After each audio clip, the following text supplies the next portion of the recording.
Boa tarde, obrigada, sejam bem-vindos ao meu ateliê, espero que gostem de estar aqui. O meu nome é Jéssica Borrinha, sou escultora, trabalho em escultura já vai fazer 10 anos, desde que entrei na faculdade. Nasci no Barreiro, sou mesmo barreirense, e descobri a escultura por acaso, porque nem sequer não era o que eu ia escolher inicialmente, mas ainda bem que aconteceu. Como dizem que Deus escreve certo por linhas tortas, foi exatamente isso que eu senti.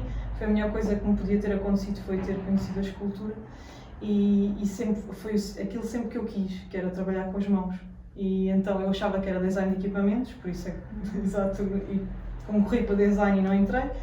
E depois pensei, ainda bem que fui para a escultura e que realmente era mesmo isto que eu queria fazer. Brilhante. E se calhar começávamos exatamente pelo espaço onde estamos. Tu nasceste fora da cidade, aqui no Barreiro, não é? E a tua obra explora frequentemente estes temas, não é? A regeneração da terra, nós conseguimos ver já pelas obras que estão aqui ao nosso lado, a relação entre o ser humano, o espaço em que habita, e tens trabalhado com diversos materiais, não é?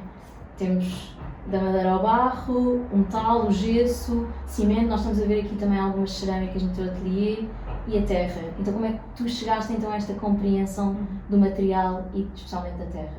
Pronto, eu descobri a terra em 2017, já estava a estudar há alguns anos outras técnicas e outros materiais, porque nós quando entramos na faculdade somos obrigados a escolher uma cadeira principal. A minha cadeira principal foi cerâmica e por isso é que comecei a trabalhar a cerâmica, e depois podíamos escolher outras, à parte, e eu sempre gostei de conseguir criar com diversos materiais. A minha ideia sempre foi explorar o máximo possível para eu conseguir fazer muitas coisas e não estar só focada numa matéria. Até que descobri a terra em 2017, num workshop dado pela arquiteta Tânia Teixeira, a convite do professor Fernando Quintas, da faculdade. Ele organizou um grupo, éramos mais ou menos 40 alunos, e naquele workshop, naquela aula que ela deu, eu descobri a minha vocação, basicamente. Ou melhor, descobri uma das minhas paixões, porque eu sinto que a terra tinha que vir até mim. E nesse workshop aprendemos imensas coisas, e foi nesse workshop que eu descobri a terra. Não conhecia sequer a possibilidade de construir com terra, nem de fazer nada com ela, muito mais fazer casas, e pronto, depois a partir daí comecei a estudar. Mas no workshop nós fizemos várias experiências, para perceber a plasticidade, a durabilidade, a adaptabilidade em cada espaço, como arquiteta, não é? Porque ela era arquiteta, e eu resolvi pegar nisso para a escultura, e foi a minha base de estudo para a minha dissertação. E se tiverem interesse em saber mais, podem ir ver, que chama-se Escultura em Terra Crua. E depois a minha base de estudo até hoje foi a partir desse workshop e do que nós fizemos nele, porque nós experimentámos a terra em estado líquido, úmido, viscoso, seco, e descobri que a terra era possível fazer em diferentes plasticidades, e não sabia que havia tanta... Era um mundo, para mim foi um mundo, e a partir daí comecei eu a estudar esse mundo e levei para a escultura.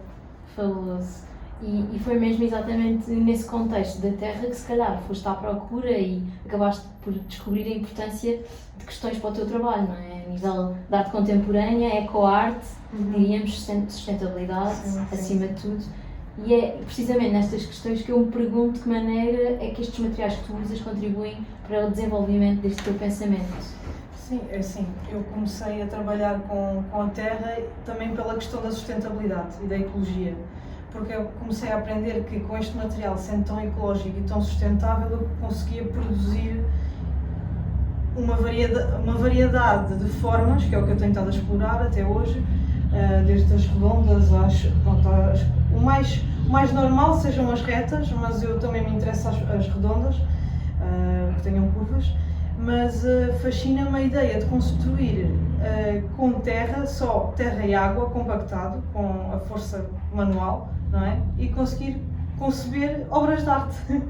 E então não preciso de mais nada a não ser a terra que nós pisamos, que nunca eu imaginaria que dava para construir obras, não é? E então isso para mim foi fascinante.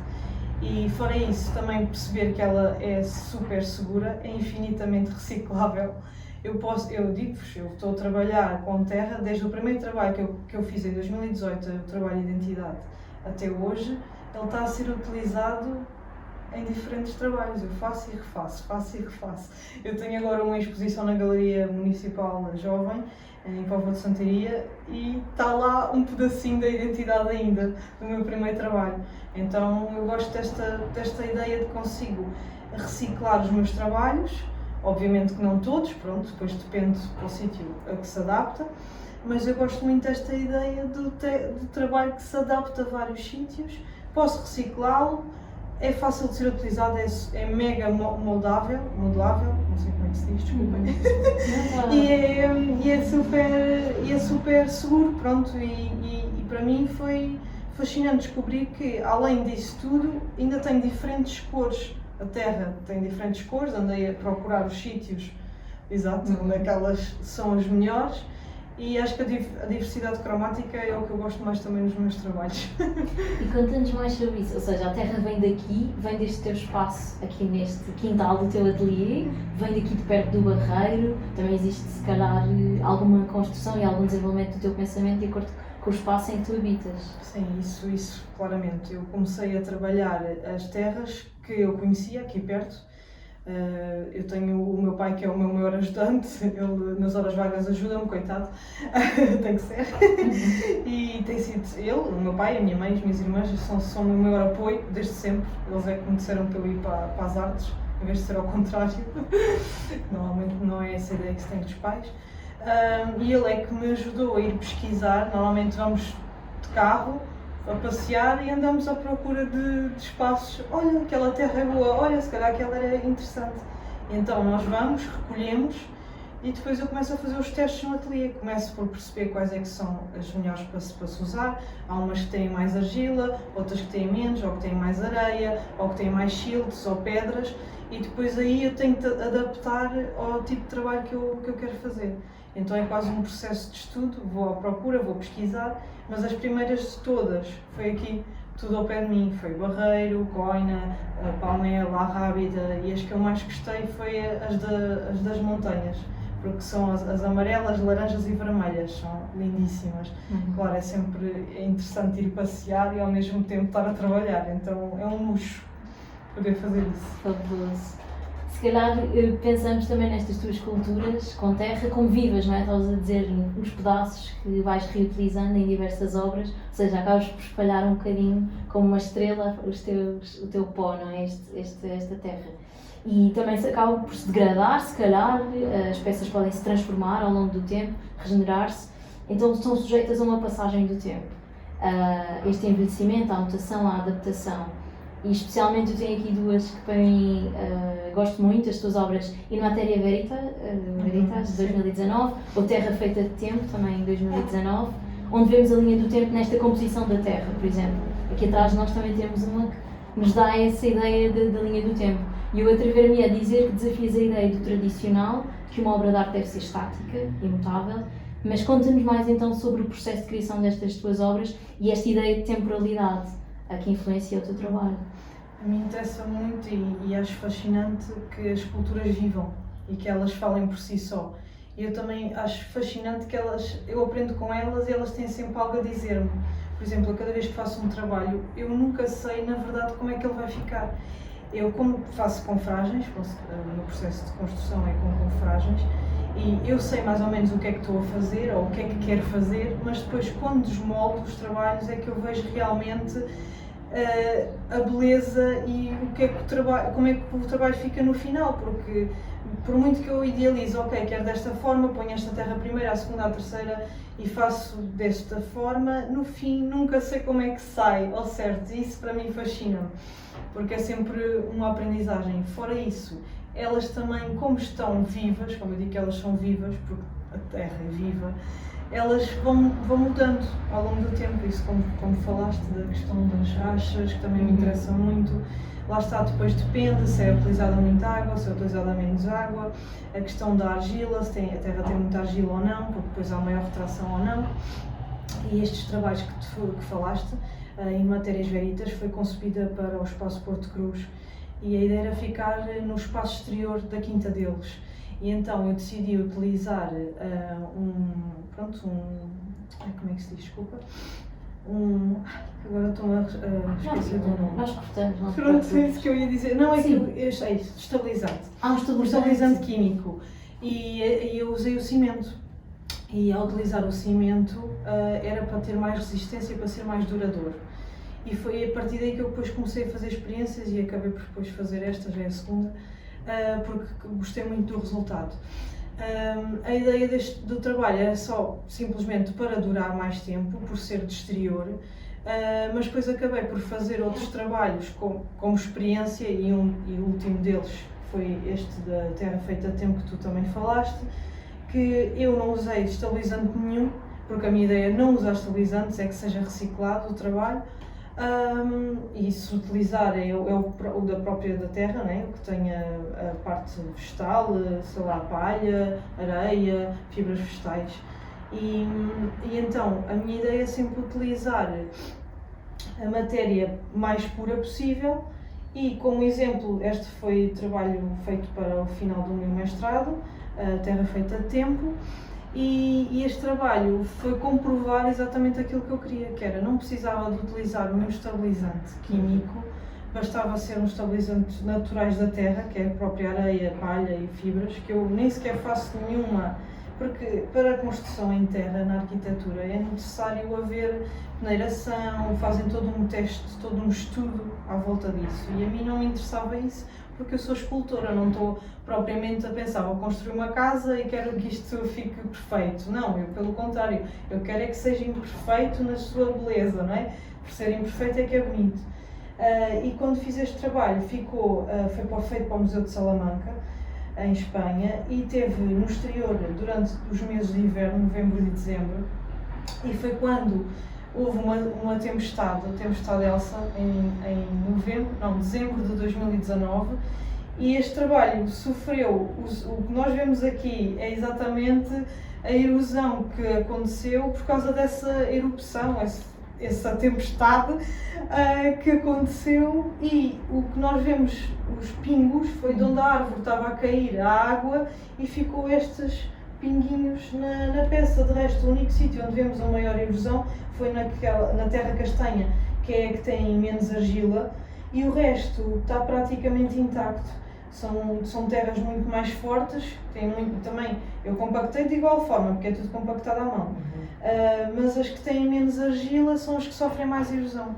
E então essa ideia de que a terra não sobrevive no exterior, sobrevive mesmo estando debaixo de uma tempestade e nos meses com mais chuva e mais frio, conseguiu ficar intacta, pronto, na zona onde observou erosões, não pude fazer nada, mas foi a minha base de estudo para o meu mestrado e foi a minha felicidade perceber que eu própria fiquei surpreendida com o resultado da durabilidade e de ser tão forte a terra quando é compactada. Parece pedra. Parece pedra mesmo. Sim. E se tu vires, não é? Tu tens uma série de objetos, por exemplo, moedas, aqui uma espécie de bateria do telefone, temos sacos de plástico. Deixaste como estava, ou seja, o que estava na pedra, ou foi um processo? Ok, este trabalho foi mesmo pensado para ficar assim. Eu fui buscar várias terras, mas eu é que produzi esta história. O trabalho foi feito para a exposição que se intitulava Antropoceno, e era a época em que estávamos a viver, neste momento, estamos na época do Antropoceno, e resolvi colocar o que nós vamos ver no futuro, na nossa época, neste momento, é plásticos, resíduos eletrónicos, e se eu tivesse feito este trabalho em 2020 ainda punha máscaras por causa do Covid, luvas e pronto, acho que agora está mais poluído do que o que eu queria mostrar na altura. E resolvi colocar eu própria na terra, sim. Houve muitas pessoas a perguntarem-me, mas isto são mesmo amostras tiradas, é que os geólogos fazem esses estudos, e na arqueologia também, de estudos da terra, e fazem mesmo estas escavações. Eu não sabia de todo que as pessoas faziam isso, e fiquei surpreendida que eu fui reproduzir um trabalho parecido que fazem, não é, na ciência, e eu não sabia. Depois, quando fui estudar sobre isso, é que vi que eles realmente faziam estes touros em terra, e eu produzi tudo sem querer e sem conhecer essa técnica. És uma cientista no teu laboratório, fantástico. E fala-nos um bocadinho mais sobre essa criação, a cofragem, especialmente pelo processo, para quem não conhece tão bem estes termos. Sim, então, cofragem é o molde que eu faço, pode ser em gesso, como temos aqui em Matérias Veritas, acabei por utilizar o próprio molde da escultura, não quis estar a tirá-lo.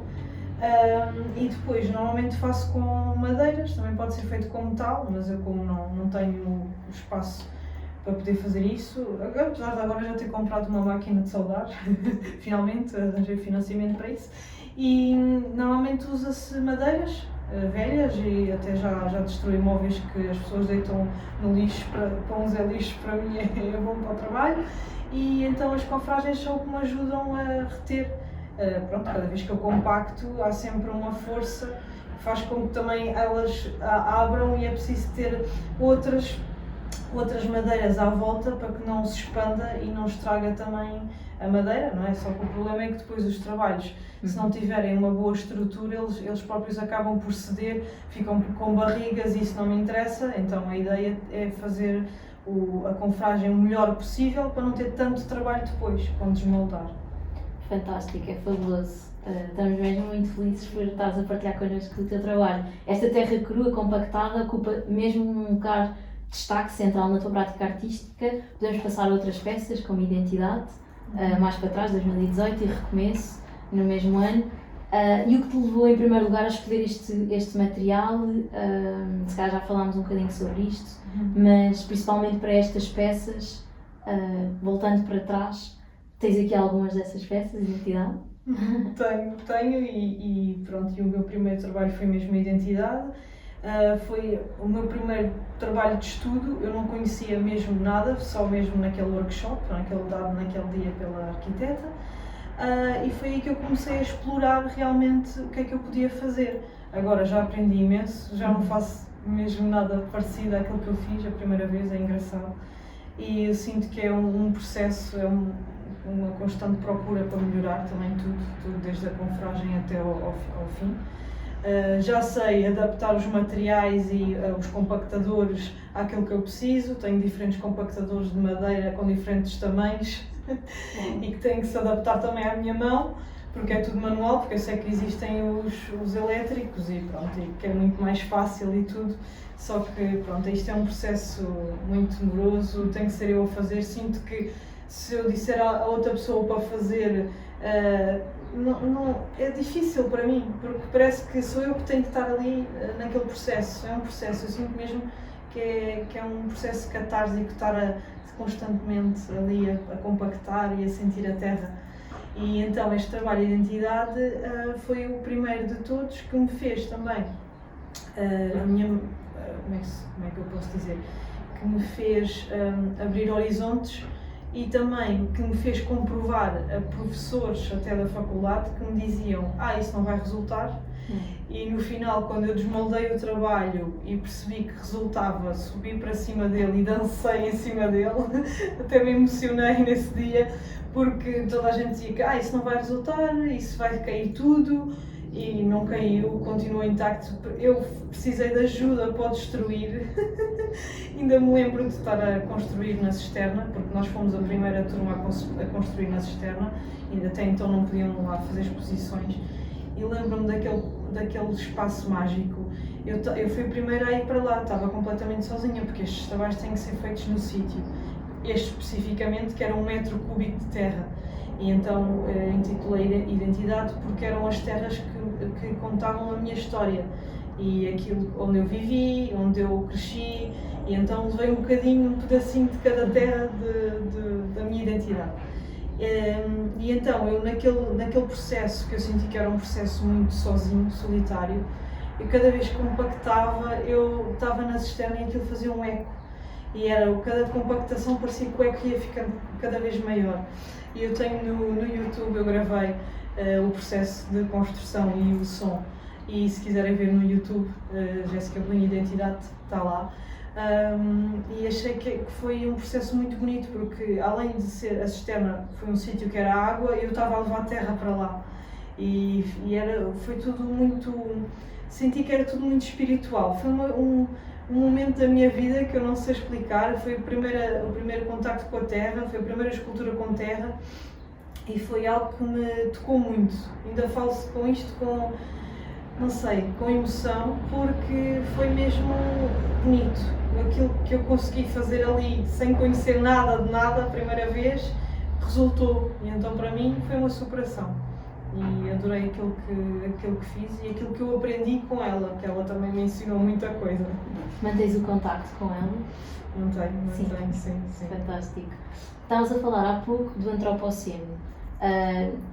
E eu diria que a tua obra dialoga neste momento com pensadores como Anna Tsing e Donna Haraway, e sugerem que a regeneração da natureza através da colaboração entre espécies humanas, não humanas, seres humanos, animais e plantas. Defendem mesmo o plantation-ocene, não é? Esta ideia de que estamos já nesta época. Como é que tu vês esta ideia de interdependência? Como é que estas ideias informam? Como é que podem inspirar o teu trabalho? E me perguntava também se tu sentes que a arte pode criar um espaço de colaboração entre seres humanos, mas também a natureza. Sim, isso é muito interessante, essa pergunta, por acaso, e fez-me lembrar um documentário que eu vi há uns tempos atrás, penso que aquilo saiu em 2020, já há 5 anos, que chama-se Kiss the Ground, não sei se vocês conhecem.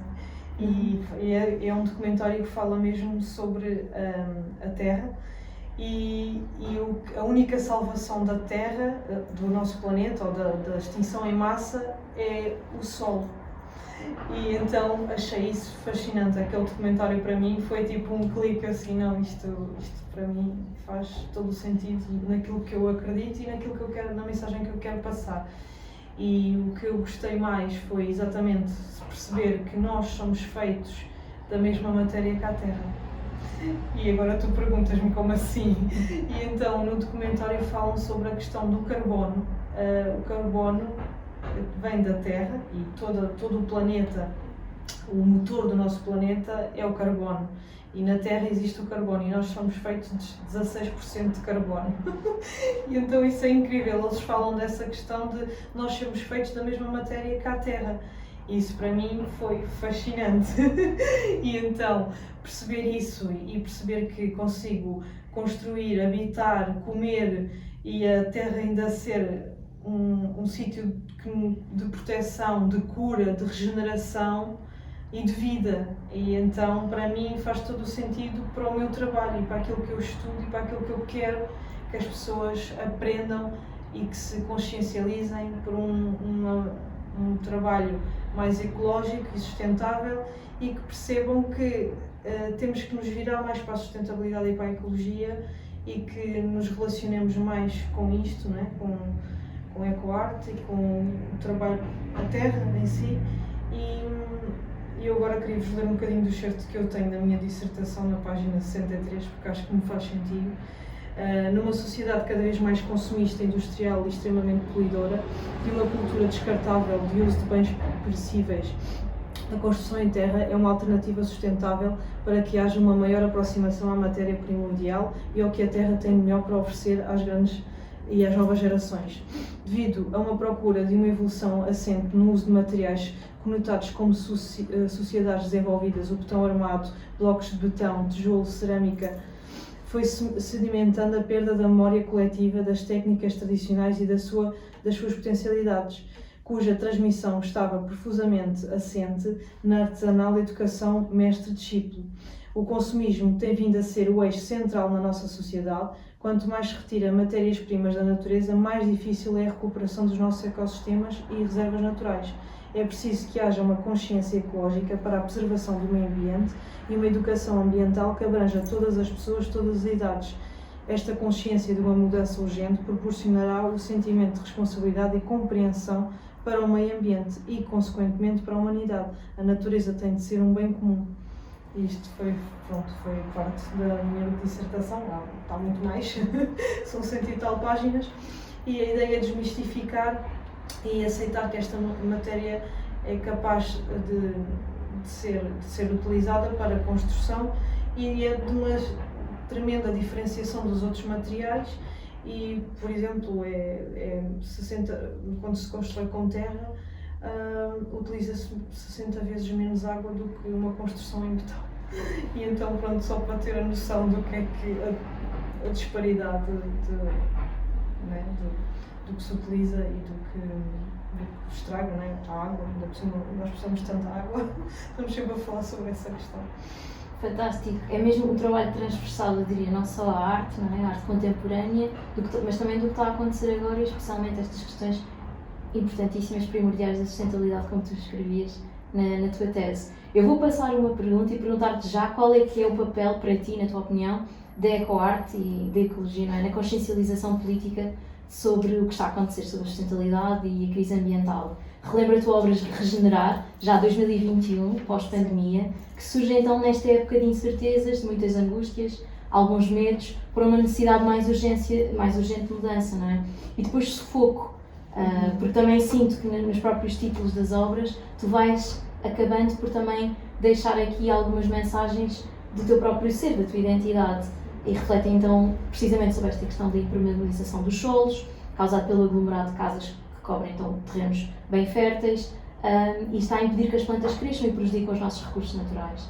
De que forma é que tu sentes que nos podemos envolver mais profundamente com as questões ecológicas? Assim, eu acredito que, pronto, pelo menos eu acho que toda a arte deve passar ou provocar alguma mensagem, algum debate, alguma reflexão.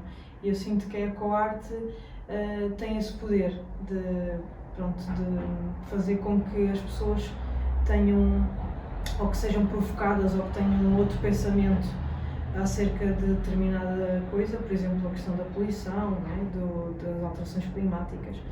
E a ideia é consciencializar o público para uma mudança. E é essa mudança que é urgente e é necessária, daí eu fazer esses trabalhos e que passem sempre uma mensagem e que as faça pensar. Eu não consigo fazer um trabalho que não passe uma mensagem. É muito difícil. Ando sempre à procura, ou leio artigos científicos, ou vejo mesmo, sei lá, notícias. Estou sempre à procura de coisas que me alimentem uma faísca para eu produzir alguma coisa. E então essa ideia de trabalhar para questionar o público faz-me muito sentido. E então essa consciencialização, esse pensamento, essa... Pronto, como é que eu hei de explicar? É confrontar o público para ele pensar e não ficar só a fazer trabalhos a pensar em mim, mas no global. Sim. Sem dúvida que me faz relembrar então aquela ideia de hyperobjects de Timothy Morton, estas entidades muito vastas, e é tão difícil de perceber, não é? Temos um chavão de sustentabilidade e o que é que vamos então dissecar, o que é que significa? É uma complexidade tão grande perceber este entendimento das mudanças climáticas para um público que normalmente trabalha, sai de casa, tem de apanhar o transporte público, depois precisa de se lembrar do almoço ou de levar as crianças à escola, não é? É tão difícil perceber a escala dos problemas ecológicos na mundanidade, no cotidiano da vida, mas tu acreditas então que a arte pode catalisar mudanças sociais? Pronto, eu acredito profundamente que qualquer pessoa que veja um trabalho que a faça pensar, acho que não vai ficar indiferente. Ou que veja algo que lhe toque, às vezes nem percebes porquê, ou porque é que sentiste aquele determinado sentimento ao ver uma obra de arte, depois vais questionar o artista ou ler como é que ele fez ou o que é que pensou, e parece que ganha vida, ou tudo aquilo que tu, realmente eu nunca tinha pensado nisto, ou pois realmente devia de pensar mais assim ou assado. E eu sinto que o meu trabalho provoca muitas pessoas, as pessoas ficam a questionar constantemente: terra? Mas como assim terra? Ou quando eu digo, eu sou escultora e trabalho na terra, mas como assim? Depois tenho que estar sempre naquele processo de, ok, vou começar de início, a terra já é o material de construção mais antigo do mundo, vem sempre com a história que a terra vem desde sempre. As pessoas que estavam nas cavernas, não é? Elas utilizaram as mãos e o chão para começar a construir, a pintar nas paredes, e então eu sinto que tenho que passar sempre algo, ou pelo menos tento que passe algo, e que as pessoas, quando se lembrem de mim, lembrem-se: a Jéssica trabalha a terra, mas não trabalha a terra só porque sim, tem sempre uma mensagem para passar ao público. E a última das últimas fala, então questiona, não é? Nós pensamos na sustentabilidade, fomos ao Antropoceno e Plantacionoceno, e agora Edward Said questiona então as formas como o colonialismo molda as narrativas históricas e culturais, enquanto que Gayatri Spivak reflete sobre as vozes silenciadas. Nós pensamos em vozes silenciadas do sul global, pelas narrativas mais dominantes do norte global, aqui mais eurocêntrica, Europa, América do Norte.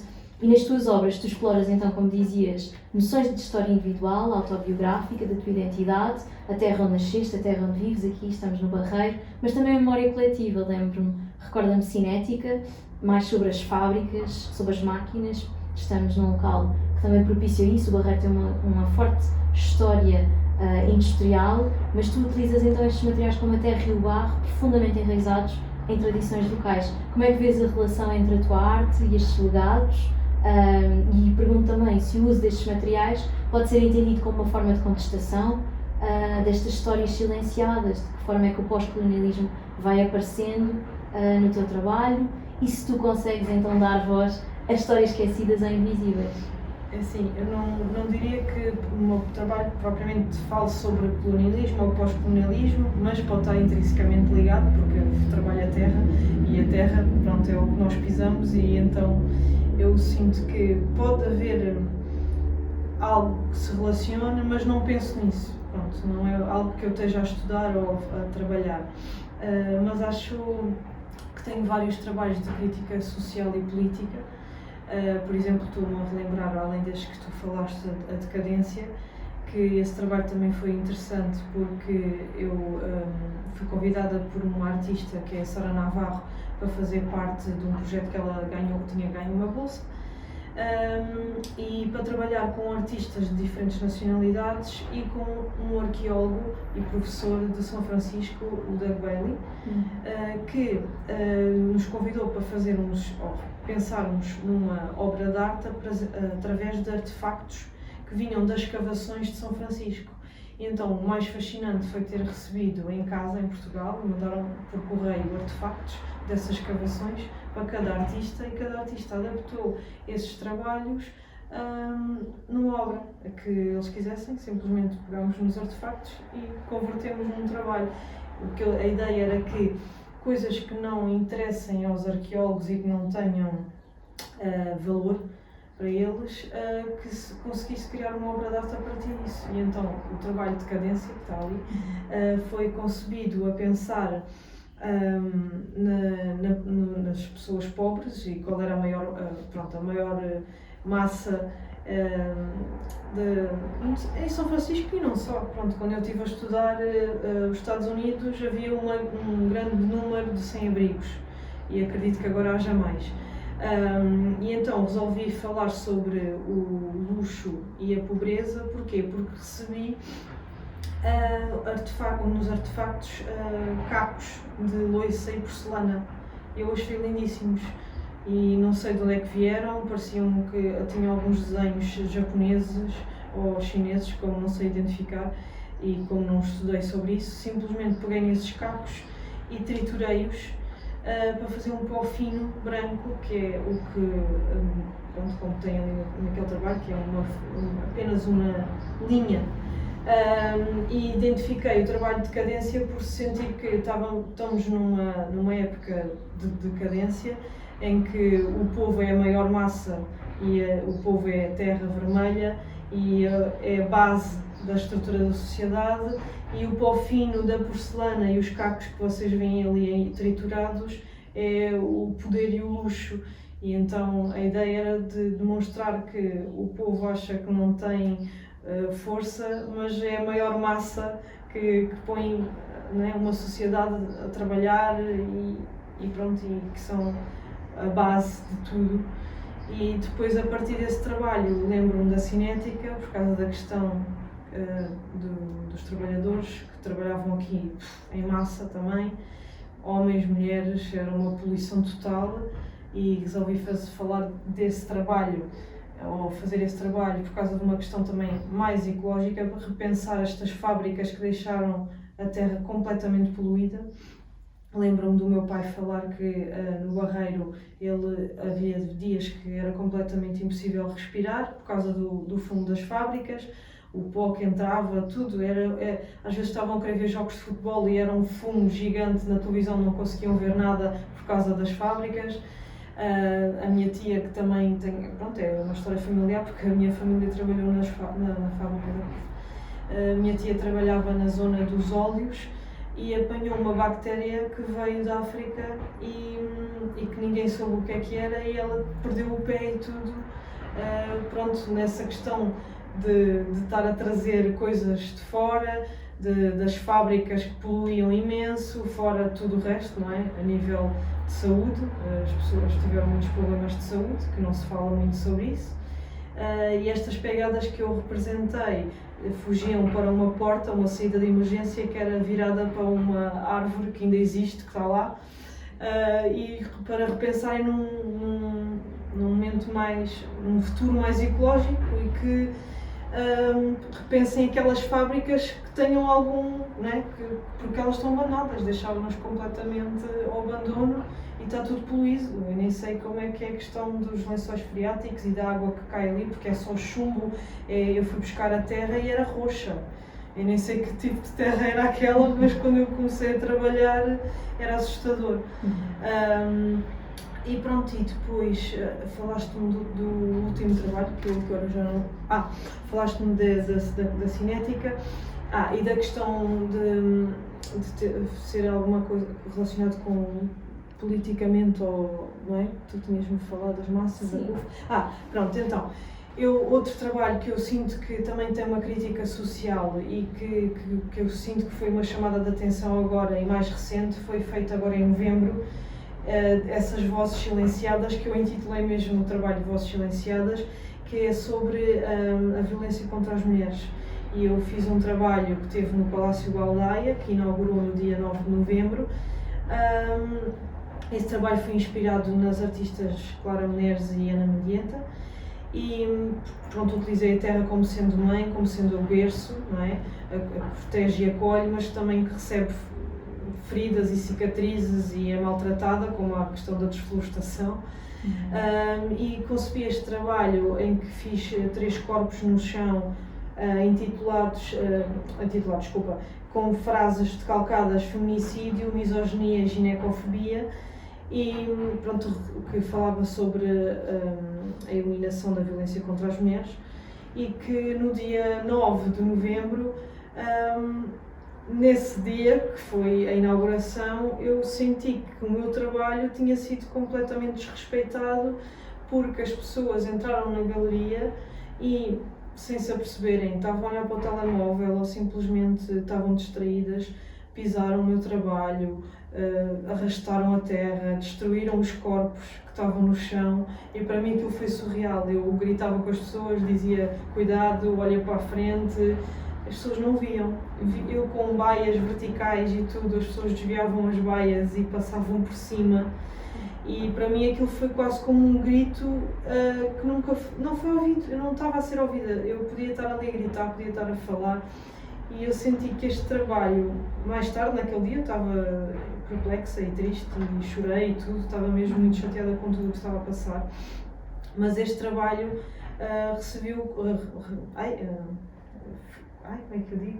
Desculpa, foi como uma reflexão do propósito, que era falar sobre estas vozes silenciadas. Então, o que aconteceu naquele dia foi exatamente aquilo que eu estava a representar, que é a falta de empatia, a falta de atenção, são as mulheres que não são ouvidas e são espezinhadas, e é uma constante. Ainda agora falaram na televisão de mais uma mulher que foi assassinada, e segundo a ONU, a cada 10 minutos uma mulher é morta, não é? No mundo é uma coisa absurda. Cada 10 minutos, olha, passou 10 minutos, morre uma mulher.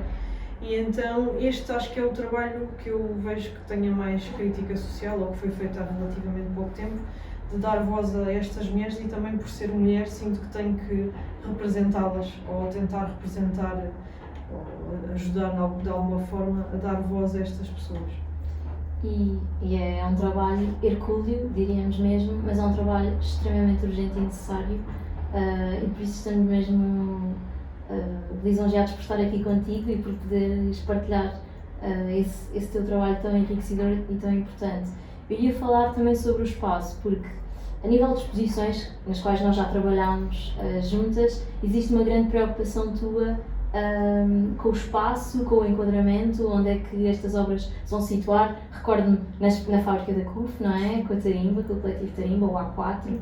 E depois também no Fita Quiosque, ali na Doca da Marinha, também mesmo virado para o Tejo. Por isso esta interação entre o espaço e a escultura e o teu trabalho parece ser crucial, revela também uma fluidez, uma interdependência com os contextos onde as obras se inserem.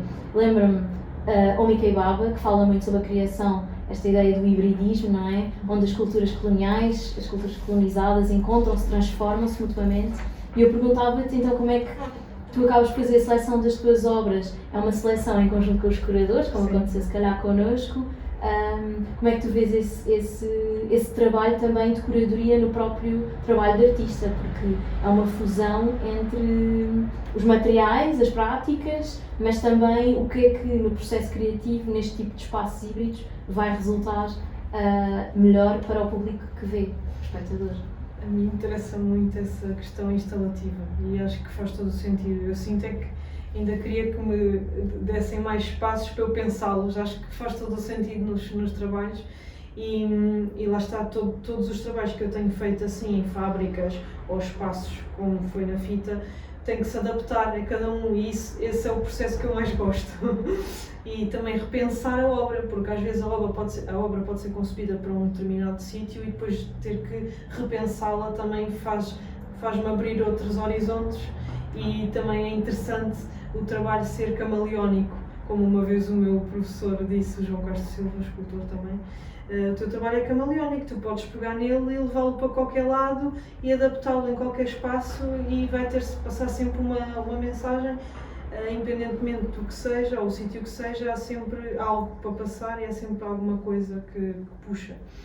E então eu acho que é interessante essa questão instalativa e os espaços a mim interessam muito e também sinto que em cada espaço tenho uma imensidão de possibilidades que às vezes até me custa só conseguir fazer aquela, só conseguir apresentar daquela forma.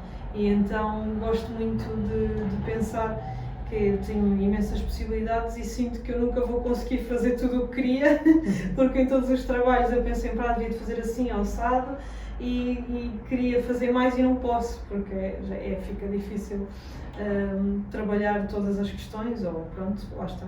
Por isso é que tenho que estar sempre a pensar em fazer noutros sítios e repensar as obras, até porque às vezes já sinto que já foi muito vista ou não, mas na verdade o público é sempre diferente. Os públicos que vão a uma galeria é uma coisa, os públicos que vão a uma fábrica é outra, ou que vão a um quiosque é outra. Então é interessante poder adaptar o trabalho ao espaço. E falando então sobre a apresentação do teu trabalho, onde é que nós podemos então ver o trabalho da Jéssica e que projetos é que gostarias de partilhar connosco, que estão em desenvolvimento, os teus próximos passos? Sim, agora estou a expor na Póvoa de Santarém, na Galeria Municipal Jovem, com outros 2 colegas, artistas também. É a Mariana Maia Rocha e o Eduardo Freitas e estamos, pronto, para já estou com esta exposição. Eu disse estamos porque eu cada vez que penso num projeto falo com o meu pai e então ele é que me ajuda sempre, ele e o meu professor, João Castro Silva, que ficámos amigos e encontramos várias vezes e debatemos sobre os trabalhos e acho isso interessante porque eu tenho sempre questões para lhe fazer e peço-lhe sempre ajuda nesse sentido. O que é que ele acha, se devia fazer assim ou assado e é interessante e sinto falta, quando estou aqui muito tempo sozinha, de ter escultores para falar, de ter artistas que olha, ajuda-me aqui, o que é que achas? Já estou a olhar muito para isto, já sinto que preciso de ajuda e não tenho aqui ninguém que me possa dar esse apoio. O meu pai é médico, não tem a mesma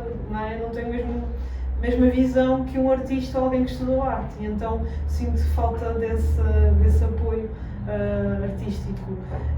Mas estou a pensar a participar em open calls, tenho estado a inscrever-me, é o que eu tenho feito mais, mandar o meu portfólio e assim. Tento sempre procurar open calls com financiamento, que é o mais importante. E pronto, a ideia é ir fazer residências artísticas. Estou a pensar agora mandar 2 para a França, Vamos ver se vai dar certo ou não.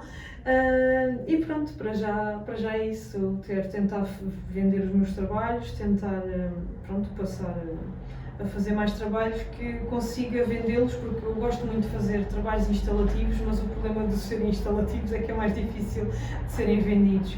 E então, se fizer obras que sejam mais adaptadas a espaços de casas ou interiores, ou hotéis, o que for, é diferente. Pronto. E então, acho que é isto. Muito obrigada, Jéssica, foi um prazer. Obrigada, eu também.